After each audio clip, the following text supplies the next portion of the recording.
Produksi suara kreativitas Indonesia, tatanan kehidupan baru. Sahabat kreatif, masih barengan aku Berry Riata menemani kamu di kesempatan kelas inspirasi edisi 28 April 2021 atau merupakan ke-16 Ramadan ya, 1442 Hijriah.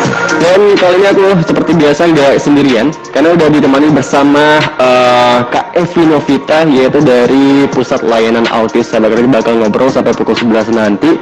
Yang juga mau bertanya boleh di WhatsApp aja kita di 0811717922 atau juga mau bergabung di kesempatan Instagram kita melalui RRI Pro 2 Sungai Liat nih sahabat kreatif. Oke, kita sapa dulu Kak Evi pada kesempatan kali ini. Halo Kak Evi, apa kabar? Halo. Semangat ya Kak Evi ya. Insya Allah. Insya Allah, semoga sahabat kreatif juga tetap semangat yang lagi berpuasa. Tapi kesempatan kali ini sahabat kreatif kita tanya dulu nih, kesibukan Kak Evi sekarang nih apa aja nih kalau misalkan sekarang di tengah pandemi?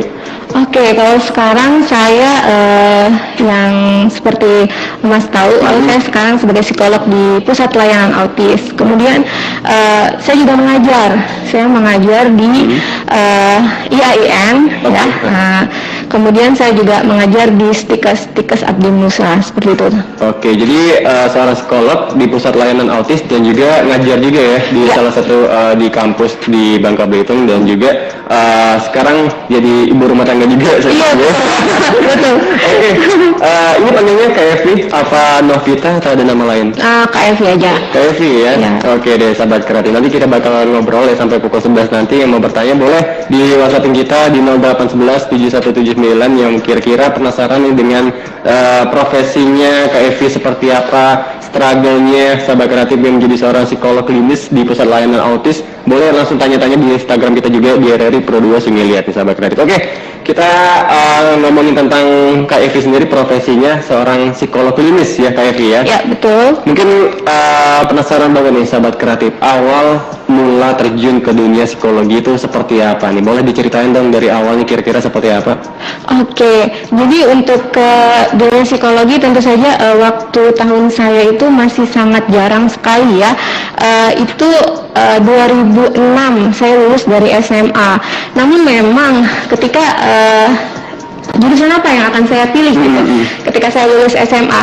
Nah itu mulai di SMP sih saya merasa bahwa kok dalam dunia pertemanan ya ketika itu masa remaja kalau kita katakan ya, sebagai masa remaja ada perilaku bully yang dilakukan oleh beberapa dari teman kayak gitu. Jadi dulu sempat dibully sama teman. Wah, bahaya banget. Ya, kalau menurut saya bully itu bahaya ya, seperti itu.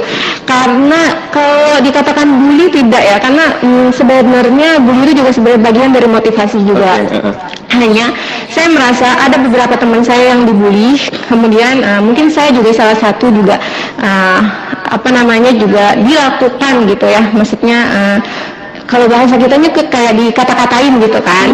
Nah, terus jadi kayak sedih gitu ya, maksudnya pas pulang sekolah kok nggak semangat sekolah kayak gitu, aduh males banget sekolah kayak gitu. Nah pada saat itu memang salah satu yang saya lakukan ketika saya remaja adalah saya suka membaca majalah, dan salah satu majalah yang saya baca itu majalah remaja yang di situ ada kolom yang itu ada rubrik psikologi kalau nggak salah tuh ya. Nah di situ ada orang-orang curhat gitu kan, remaja-remaja itu curhat tentang masalah yang dihadapi oleh remaja itu di kolom remaja itu ya, di kolom majalah itu. Nah itu yang membuat saya membaca, wah ternyata ini rubrik psikologi, dan yang menjawab dari pertanyaan dari anak muda itu dengan masalahnya itu adalah seorang psikolog. Nah itu yang membuka pikiran saya, apa psikologi itu. Nah ketika saya SMA saya juga mulai mencari-cari psikologi itu apa. Nah memang itu yang menjadi awal inspirasi saya harus masuk psikologi, karena menurut saya banyak hal yang dapat dilakukan oleh psikologi untuk membantu manusia secara psikologisnya ya. Psikologis itu kan ilmu tentang jiwa, sehingga mungkin tidak terlihat seperti orang itu dalam kondisi yang tidak baik gitu. Namun pada dasarnya itu bisa berdampak yang cukup besar. Mungkin Mas bisa tahu ada kondisi yang namanya depresi gitu, ya, kemudian ada stres atau kecemasan yang sangat berlebihan. Nah, sebenarnya itu terjadi karena memang ada masa-masa yang kita hadapi, yang kita alami, namun kita tidak mampu menyelesaikannya, seperti itu. Nah, itu dibantu oleh peran psikologi ini. Nah, disitulah saya benar-benar saya mau tahu dan saya harus belajar tentang ilmu ini. Ini yang memotivasi saya untuk mendaftar di awal gitu ya, mendaftar di salah satu universitas di Depok, itu Universitas Gunadarma, dan saya pilih psikologi karena ini sangat menarik. Dan ketika saya masuk, dan benar keren banget. Dan coba teman-teman yang sudah kuliah psikologi dan kalian sudah resapi apa yang kalian pelajari, dan insya Allah ya, maksudnya itu sangat bermanfaat dan memang ilmunya itu seperti mampu menggambarkan diri kita gitu loh, Mas. Oke, jadi nge-trigger itu karena sempat dibully ya, itu jadi motivasi juga. Akhirnya nyoba tertarik waktu SMA juga, itu kayak baca majalah. Itu curhatnya lewat majalah ya dulu ya? Ya, kembali. Jadi saya memang seperti itu ya, karena memang anak rumahan. Saya dulu suka baca buku dan memang alhamdulillah sih, maksudnya untuk masalah sekolah saya tidak ada kendala. Masih dalam kategori dulu kan masih ada ranking ya, masih dalam kategori ranking. Nah, namun di balik ranking itu sebenarnya saya cemas nggak gitu kan? Dan ternyata cemas gitu. Apa yang dapat membantu kecemasan itu gitu? Dan ternyata memang ilmu yang mampu menyelesaikan kecemasan itu psikologi itu gitu.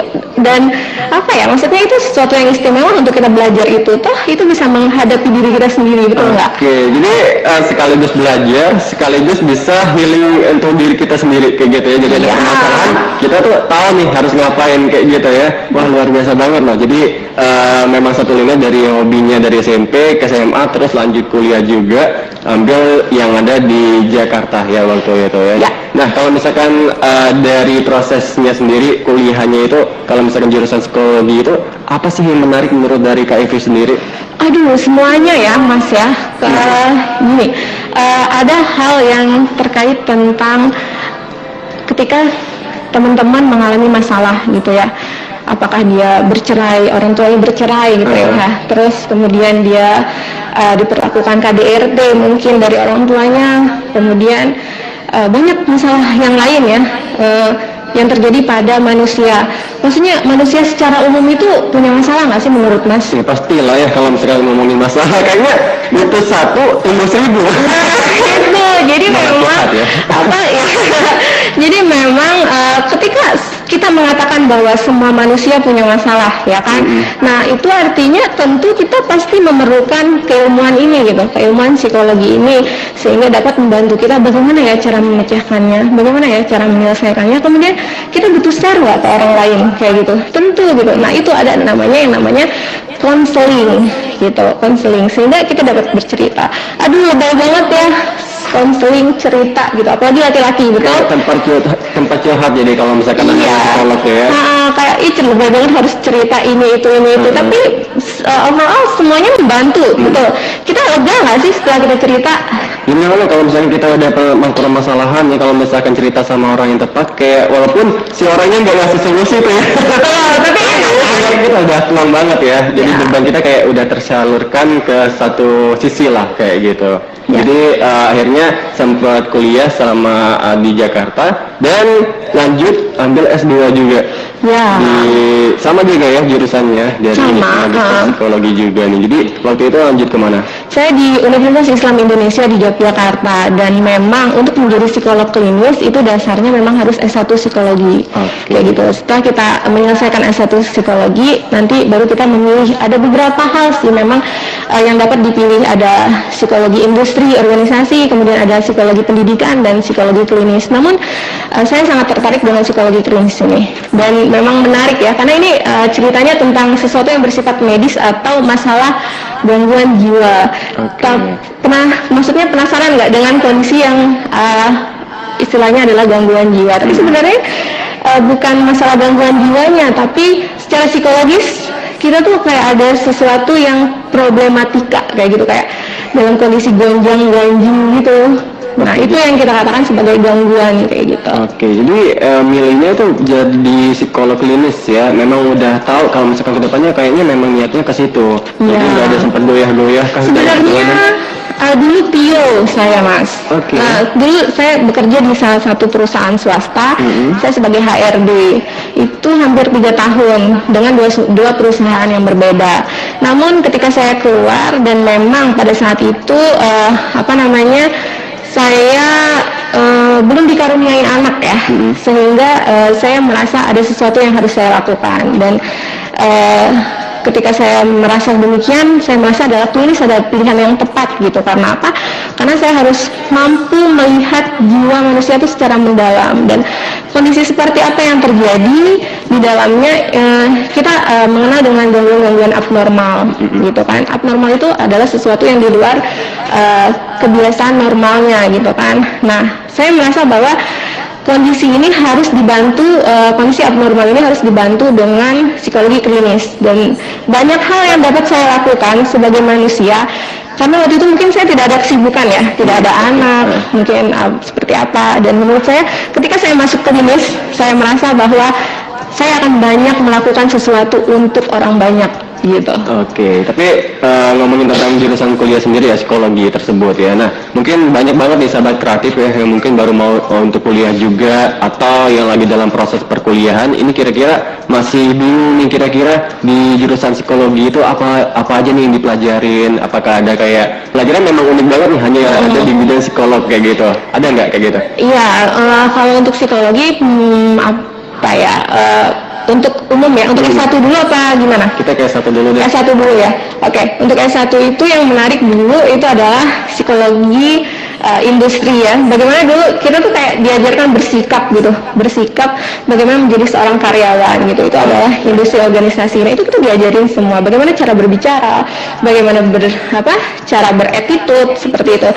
Dan bagaimana menanggapi orang-orang yang ada di sekitar kita.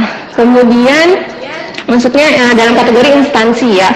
Nah, kemudian ada yang namanya psikologi perkembangan. Itu kita bisa tahu tuh Mas, dari kita masih di dalam kandungan sampai kita lansia, itu tuh dijabarkan semua oleh teori psikologi ini. Apa sih yang memang menjadi kepribadian? Ya Pak, kalau anak-anak ada yang mengalami kesulitan belajar, disleksia, di sekolah kuliah seperti itu. Kemudian ada juga yang mengalami autis kayak gitu kan ya, ADHD, tunagrahita dan lain sebagainya. Nah, itu menurut saya itu sangat menarik. Kita bisa tahu ya, maksudnya kita bisa menyimpulkan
apa yang terjadi pada manusia itu melalui keilmuan ini gitu. Dan teman-teman pasti terjun ke dunia psikologi, karena selain kita bisa membantu orang lain, kita bisa menangani orang lain, itu kita juga bisa kayak membantu diri kita sendiri loh dengan ilmu yang kita punya. Oke. Gitu. Jadi memang berhubungan dengan manusia juga ya. Dari tadi itu menarik. Kalau memang hobi interest sama kepribadian manusia seperti apa ya kayak gitu, kayaknya psikologi kayak gitu ya. Nah, kalau misalkan dari sendiri KFV nih. Betul. Langsung berubah nama loh. Oke, KFV sendiri kemudian langsung memang fokus ke S2 yang ngambil jurusan yang Bu Evi, kok saya lega ya itu. Kemudian atau mereka mengatakan bahwa benar ya, ternyata saya terlalu detail untuk hal itu, dan itu membuat saya cemas gitu. Dan itu tuh kayak sesuatu yang ya Allah, itu maksudnya walaupun tidak dihitung secara material ya, tapi saya merasa bahwa saya sudah melakukan sesuatu untuk orang lain gitu, dan orang lain menjadi lebih baik setelah itu. Dan bagaimana perasaan kita sebagai manusia, tentu kita ngerasa happy ya, betul ya. Seperti itu. Oke, jadi cukup menarik banget sahabat kreatif yang memang fokus dari awal suka sama jurusan psikolog kayak gitu, akhirnya terus sampai ke S2-nya memang nggak ada perubahan sama sekali ya, jadi memang satu linear banget nih sahabat kreatif. Oke, nanti kita bakal lanjut lagi nih buat ngobrolnya di kelas inspirasi, tapi untuk sahabat kreatif yang pastinya pengen bergabung, nanti whatsappin aja kita di 0811 yang kira-kira mau bertanya atau juga mau langsung lihat di live kita di Instagram RRI Pro 2 Silet sampai pukul 20 waktu Indonesia Barat. Tapi sebelum itu bakal aku hadirkan dulu nih satu lagu untuk kamu sahabat kreatif dari Foto Nanti dengan kursi goyangnya di stay tune aja di Pro 2 Silet Suara Kreativitas. Pro FM Suara Kreativitas sahabat kreatif masih menemani kamu di kelas inspirasi edisi kali ini 28 April 2021, dan kita masih barengan sama Mbak Evi Novita. Halo Mbak Evi, masih semangat? Masih dong. Pasti, karena untuk sahabat kreatif juga pastinya lebih semangat banget nih buat menjalani ibadah puasanya, walaupun kayaknya ini udah mulai masuk jam rawannya, mulai agak seret-seret lapar sahabat kreatif. Semoga masih kuat ya dengan puasanya dimanapun kamu berada, walaupun kesibukannya banyak banget. Tadi kita udah ngobrol sedikit seputaran dari struggle-nya masuk jurusan psikolog ya, dari awal kayak misalkan hobinya dari SMP sampai dengan kuliah sampai S2 kayak gitu. Nah, sekarang udah kerja juga ya di Pusat Layanan Autis Provinsi Bangka Belitung, dan juga jurusannya itu adalah psikolog klinis gitu Mbak Evi ya. Mungkin bisa diceritain nih kalau misalkan dari psikolog klinis sendiri di Pusat Layanan Autis Provinsi Bangka Belitung itu kerjaannya itu apa aja sih, mungkin bisa dikasih tahu? Oke, jadi sebagai psikolog klinis yang saya lakukan adalah untuk anak-anak ini asesmen. Asesmen itu apa? Itu adalah pencarian data gitu. Sejauh mana anak ini potensinya seperti apa, kemudian kemampuan, kemudian sudah sesuai belum dengan seusianya, sesuai belum dengan tumbuh kembangnya. Nah, kemudian konseling ini terkait tentang kondisi yang misalnya berhubungan dengan emosi seperti itu, yang memang harus diceritakan oleh orang tuanya kepada kami sebagai psikolog kayak gitu. Kemudian selain itu saya juga memberikan suatu penanganan ya atau intervensi, namun itu harus didiskusikan dulu dengan dengan teman-teman terapis yang lainnya. Nah, kemudian ada psikoedukasi. Psikoedukasi itu saya bisa lakukan dengan bentuk parenting, sehingga kita kumpulkan orang tuanya, kemudian kita berikan informasi terkait apa yang terjadi dengan anaknya secara keilmuannya. Kemudian setelah memang orang tua juga sudah mengetahui, maksudnya ternyata anak kondisinya ini, kemudian ternyata dilatar belakangi oleh faktor-faktor tertentu yang menyebabkan perilakunya demikian, dan apa yang harus dilakukan itu sudah ada tata caranya atau trik-triknya, strateginya berdasarkan ilmu psikologi tadi. Nah, kemudian buka forum diskusi, sehingga apa yang menjadi permasalahan kemudian bisa kita bantu sebagai psikolog dan terapis yang ada di PLA ya. Karena masalah anak ini kan beda-beda ya Mas ya, dari masing-masing individu itu memiliki masalah yang berbeda, sehingga cara penyelesaiannya pun itu juga berbeda, sehingga memang harus masing-masing itu kita buat sedemikian rupa sehingga yang paling cocok dan yang paling tepat, sehingga tempat guna dan tepat sasaran apa yang kita lakukan untuk anak ini begitu. Sementara itu yang pekerjaan saya untuk saat ini. Sekarang juga saya sedang melakukan penerimaan siswa baru ya.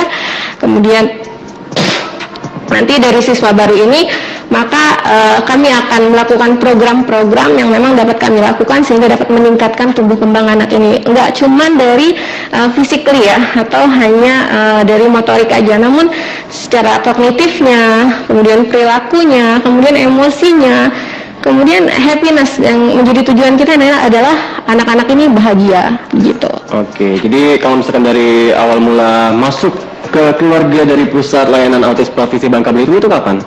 Saya masuknya 2020 bulan Oktober. 2020 bulan Oktober ya, jadi hampir ya 1 tahun lebih lah kayak gitu. Belum. 2020 ya kan? Oktober. Aku kira baru loh. Belum. Tapi kita itu 1 tahun nih, 2020 ke 2021. Benar, artinya udah berpindah tahun. Iya, Betul. masih ya, salah nih. Oke, jadi barulah kalau misalkan dibilang kalau gabung. Tapi sekarang untuk kegiatannya sendiri di tengah pandemi seperti saat ini gimana? Apa ada kayak perbedaan signifikan banget nih setelah sebelumnya sebelum pandemi dan juga pasca setelah pandemi ini? Iya, betul. Jadi memang dan saya masuk pada zaman pandemi gitu kan. Jadi ketika saya datang anak-anak daring, tidak ada yang tatap muka.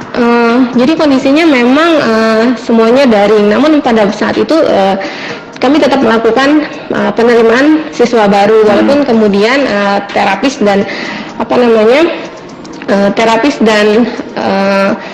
kelas lainnya yang kami lakukan di PLA sifatnya harus online kayak gitu, sehingga memang ada beberapa hal yang tidak kita lakukan gitu, karena memang efektif sekali kalau anak ini dilakukan terapinya secara tatap muka gitu, karena kalau dari jauh kita nggak kontrol ya. Namun memang PR-nya adalah orang tua.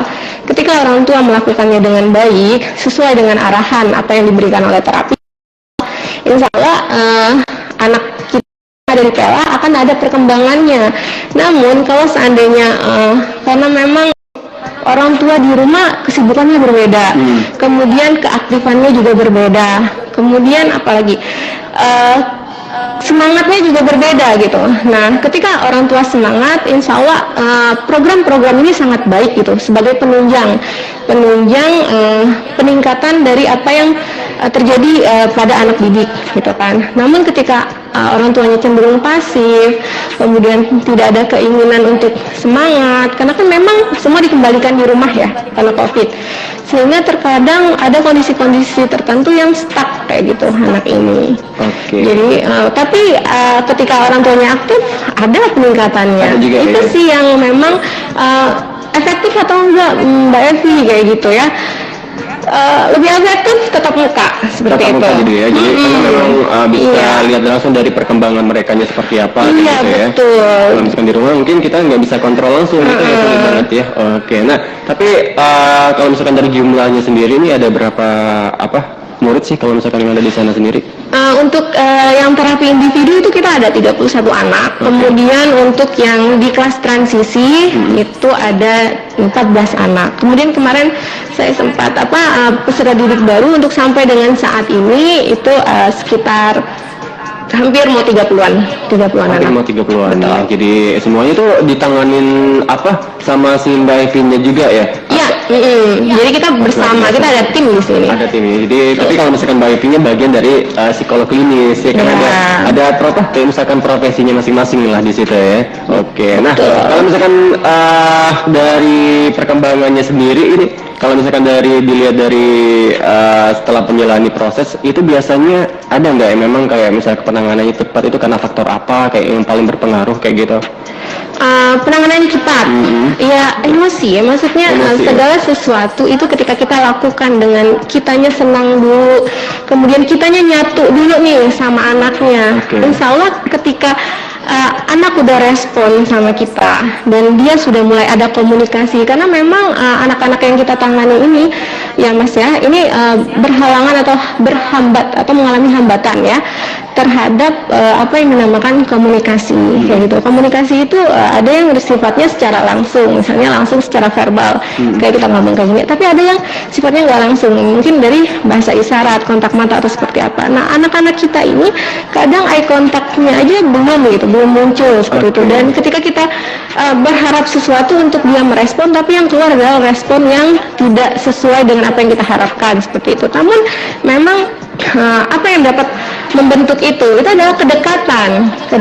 Jadi memang yang kita harus jalin adalah hubungan yang baik dengan cara yang menyenangkan, apakah itu seperti bermain atau itu bercerita atau itu kayak loncat-loncat atau sifatnya seperti apa yang membuat mereka nyaman. Ketika mereka udah nyaman, apapun yang kita berikan itu akan lebih mudah masuk. Oke, Seperti jadi itu. kenyamanan ya sebagai Iya. chemistry juga, kedekatan itu penting banget ketika mau apa kayak misalkan dari proses perkembangan mereka itu biar lebih apa ya cepat kayak ada perubahan lah kayak gitu ya. Tapi kalau misalkan untuk Kak Evi sendiri mungkin banyak banget yang bertanya kalau misalkan skill yang harus ada lah kayak gitu ya untuk jadi seorang psikolog klinis itu ada nggak sih yang memang kayak benar-benar harus bisa ini loh, harus bisa Iya. itu, harus ada ini kayak gitu, ada nggak sih? Ada sih ya, Apa tapi secara keseluruhan semuanya bisa gitu. Nggak ada yang nggak bisa. Asalkan kita mau berusaha gitu dan mau. Cuman kalau saya sebagai individu ya, maksudnya saya yang menjalaninya sebagai seorang psikolog, kelebihan yang memang harus kita miliki adalah empati. Itu number one. Karena apa? Karena ketika kita udah cuek sama orang lain, ya untuk apa gitu jadi psikolog? Bener nggak? Jadi harus concern sama sekitar lah kayak gitu ya. Iya, harus benar concern sama sekitar dan peduli gitu kan. Maksudnya ketika kucing tergeletak gitu dengan mungkin dia kurus atau seperti apa, dan kita bawa, mungkin kita punya snack atau seperti apa gitu kan ya, terus kita berikan kucing itu kan bagian dari empati. Ketika kita memang memiliki sifat itu, psikolog adalah tempat yang tepat untuk saudara gitu. Nah kemudian apalagi, emang nalar ya, nalar. Jadi ketika kita menggunakan keilmuan untuk kita membantu orang lain, yang kita gunakan adalah analisa, penalaran, sehingga memang nalar menurut saya itu harus kuat. Kalau seandainya kita tidak terlalu jago gitu dalam hal nalar ini, apa yang dapat kita lakukan? Kita kan bisa sharing dengan orang-orang di sekitar kita, sehingga itu dapat membantu kita menganalisanya. Karena ini kan pekerjaannya tim ya, jadi sehingga ketika satu masalah dari satu kasus nggak bisa kita selesaikan, bukan berarti kita nggak pantas dari psikologi kayak gitu. Tapi kita bisa minta saran kok sama psikologi lain atau teman-teman kita yang lain, bantu untuk seperti ini, membantu untuk seperti ini. Ketika kita sudah biasa, betul nggak? Kalau kita udah biasa, pasti kita akan mampu dan akan jago gitu. Itu kan sesuai dengan kadar sebanyak apa kita melakukan penyelesaiannya, maka sebanyak itu pula kita akan semakin terasah nalarnya, makin terasa untuk menganalisanya. Ketika pembiasaan itu sudah ada di dalam diri kita, maka secara otomatis analisa kita akan semakin kuat kayak gitu. Kemudian apalagi ya, sebagai psikologi itu yang paling penting itu, selain itu mungkin itu, kemudian memang sosial ya, hubungan yang ramah, ekstrovert seperti itu. Jadi ketika kita memang merasa bahwa aku lebih baik di kamar aja, atau aku lebih nyaman kalau seandainya udah di ruanganku aja sendiri, orang-orang nggak ganggu gitu. Nah itu seandainya itu terjadi pada diri kita sebagai psikologi gitu ya, tolong keluar dari zona itu gitu. Kenapa? Karena kita berhubungan dengan manusia, kita harus, nah ini yang jadi masalah adalah COVID ya, karena sekarang kondisinya adalah COVID, tapi kita bisa melakukannya lewat daring mungkin, atau dengan mengikuti protokol kesehatan kita dapat membantu mereka gitu. Itu sih, kembangkan itu ketika kalian sudah merasa sudah oke di situ dan kalian ingin membantu permasalahan, karena semua manusia di sini itu pasti membutuhkan suatu teman gitu ya. Dan ada kalanya mungkin dia nggak bisa sharing karena mungkin teman-temannya nggak bisa diajak nyaman dalam bercerita, mungkin temannya jadi menceritakan lagi ke orang lain, atau mungkin ngasih solusinya nggak tepat. Maka psikolog adalah tempat yang tepat gitu. Kalau seandainya selain psikolog yang bisa membantu teman-teman yang mengalami masalah seperti itu, ada guru BK, betul? Di SMA ya, di SMP itu ada guru BK. Maka datanglah ke guru BK, karena guru BK juga basically-nya itu udah ada dasar psikologinya. Kemudian kemana lagi? Pokoknya memang kondisi-kondisi yang seperti ini harus membutuhkan bantuan. Jangan sampai teman-teman dalam kondisi yang tertekan dalam waktu yang lama. Karena ketika tekanan itu tekanan yang semakin banyak kita pendem gitu, itu seperti gunung es ya. sehingga kayak gak kelihatan tapi sebenarnya itu udah menumpuk gitu, dan akhirnya nanti itu akan menjadi masalah yang sangat besar di permukaannya gitu. Makanya ada orang-orang yang mengalami itu kan, schizofren, bipolar kayak gitu. Namun berbeda dengan anak-anak. Kalau anak-anak kan memang kondisinya sudah dari lahir ya. Maksudnya untuk bukan masalah ya, maksudnya untuk PLA ya, pusat pelayanan autis, maksudnya untuk anak-anak yang seperti ini. Maka yang dapat kita lakukan adalah bagaimana menumbuhkan motivasi mendorong mereka, kalian bisa, ayo kalian bisa begitu. Karena apa? Karena anak-anak yang ada di sini gitu, di PLA ini pasti mereka memiliki kecenderungan minder, betul ya. Karena mereka merasa bahwa sedikit berbeda. Itu pun terjadi pada orang tuanya mungkin. Nah, namun itu yang harus kita keluarkan. Cara berpikir itu yang harus kita keluarkan. Sebagai seorang psikolog, kita harus lakukan itu untuk menyatakan bahwa kita manusia, kita punya tempat yang sama, nggak ada yang membedakan kita, nggak ada. Jadi kalau mereka mengatakan kita orang yang maksudnya kurang sesuai atau tidak sama dengan yang lain, hawa gitu, maksudnya ini dunia punya kalian, ini dunia punya kita punya hak di sini, dan kita punya tempat yang sama, tidak ada perbedaan di antara kita.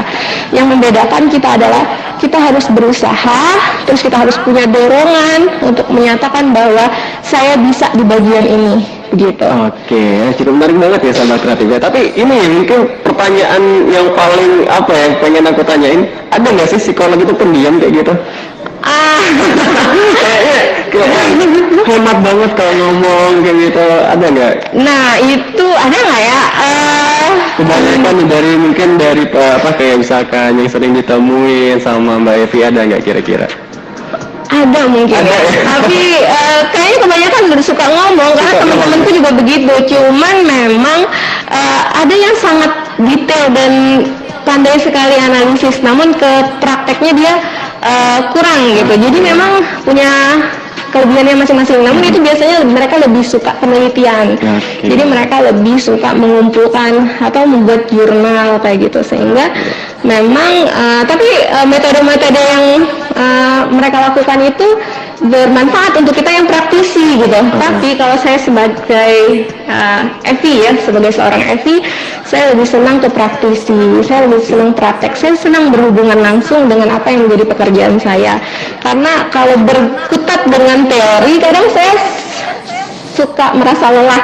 Tapi ketika tapi ketika bertemu dengan orang banyak, saya punya kebahagiaan tersendiri. Memang ekstrovert banget pastinya ya. Oke, nah kalau ini pertanyaan terakhir nih. Nah, kalau misalkan dari Mbak Evi sendiri, kira-kira hal yang perlu dipersiapin, mungkin sahabat kreatif ada yang mau melanjutkan untuk jenjang sama nih untuk ke psikolog klinis juga ke depannya, jadi seorang psikolog, apalagi ada yang berkaitan dengan sama hal yang tersebut. Apa nih yang memang harus kayak bisa dipersiapin dari awal lah, harus ada kayak gitu sebelum langsung terjun ke dunia psikolog? Iya, kalau menurut saya sih searching aja ya, maksudnya universitas mana yang tepat. Kemudian emang tempat, waktu, dan dana atau ekonomi itu penting untuk kita persiapkan gitu. Dan tempat ini terkait dengan sesuai dengan diri kita gitu. Kalau seandainya memang maksudnya ada yang mungkin mungkin tempat ini bagus tapi harganya sangat mahal gitu, mungkin kita bisa cari tempat yang lain. Yang penting kan akreditasinya A, yang jelas itu akreditasi aja dulu kayak gitu. Kemudian untuk tempatnya itu mau dia mewah atau enggak, yang penting kita lihat juga pengajarnya siapa gitu kan, terus akreditasinya seperti apa. Nah itu menurutku itu udah oke banget untuk teman-teman pilih gitu, dibandingkan dengan hanya untuk sebagai status bahwa wah saya psikologi di universitas ini gitu. Enggak, tapi dan memang niat. Jadi ketika masuk, teman-teman benar-benar harus yakin dengan apa yang menjadi minat teman-teman, dan psikologi bisa bantu ini loh Mas. Bantu apa nih? Iya, jadi kayak menentukan minat bakat mereka. Gitu. Mereka cenderungnya kemana? Atau ke psikologi, atau mungkin ke ekonomi, atau ke bisnis, atau mungkin ke dokter. Itu ada psikotesnya, dan memang ada hasilnya juga yang menyatakan bahwa ternyata kita kecenderungannya di mana, kayak gitu. Jadi itu ya mungkin yang bisa jadi perhatian untuk Iya, sahabat yang mungkin punya niatan yang sama kayak gitu ya. Harus yakin dengan apa yang kita pilih, jangan setengah-setengah kayak gitu. Dan kalaupun milih psikologi, saya yakin bahwa itu adalah tempat yang baik, itu tempat yang tepat untuk teman-teman. Karena apa? Karena psikologi bisa melakukan banyak hal, apalagi kalau teman-teman udah profesi S2 gitu. Jadi untuk yang memang kayak bisa punya niatan mungkin bisa searching dulu ya sahabat kreatika. Apalagi yang kira-kira kalau misalkan di tempatnya, di circle-nya, di sekolahnya itu suka jadi tempat curhat, kayaknya cocok ya jadi seorang psikolog ya. Iya. Kayaknya kalau misalkan di tempat curhat udah pasti kayak orangnya enak, ramah segala macam ya. Makanya buru-buru pilih untuk terjun ke psikologi, karena teman-teman akan merasa wow setelah jadi psikologi. Wah, jadi kayak dikelilingi sama orang-orang kayak ada permasalahan, cerita dong, curhat dong ya. Nah, cuman mau nerima nggak? Harus welcome soalnya. Iya, kalau sudah selesai curhat kan ada pemasukan lah di dompet kayak gitu ya. Amin. Karena kosan kan biasanya kan sambilan kayak sampingan ya kan demi untuk di tanggal tua kayak gitu. Oke, kayaknya kita udah dibatasi waktu nih di kesempatan kali ini ya, di kesempatan kelas inspirasi, dan semoga obrolan kita tadi bermanfaat buat sahabat kreatif yang mungkin punya niatan yang sama atau kayak misalkan memang mau terjun yang bidang yang sama nih di psikolog klinis ya, dan masih ada keluh kesah segala macam, mungkin bisa langsung tahu nih kira-kira jurusannya itu cocok yang mana nih sahabat kreatif. Dan thank you banget nih buat Mbak itu udah sharing ya di kesempatan kali ini, semoga aktivitasnya lancar ke depannya. Nanti semoga ada waktu juga nih kita ngobrol lagi di kesempatan di belajar di area kelas inspirasi. Dan thank you banget buat sahabat kreatif, pastinya nanti kamu bakal ditemani bersama rekan aku Mika Anjali sampai pukul 17 waktu Indonesia Barat. Jadi stay tune aja di Pro 29 Suara Kreativitas.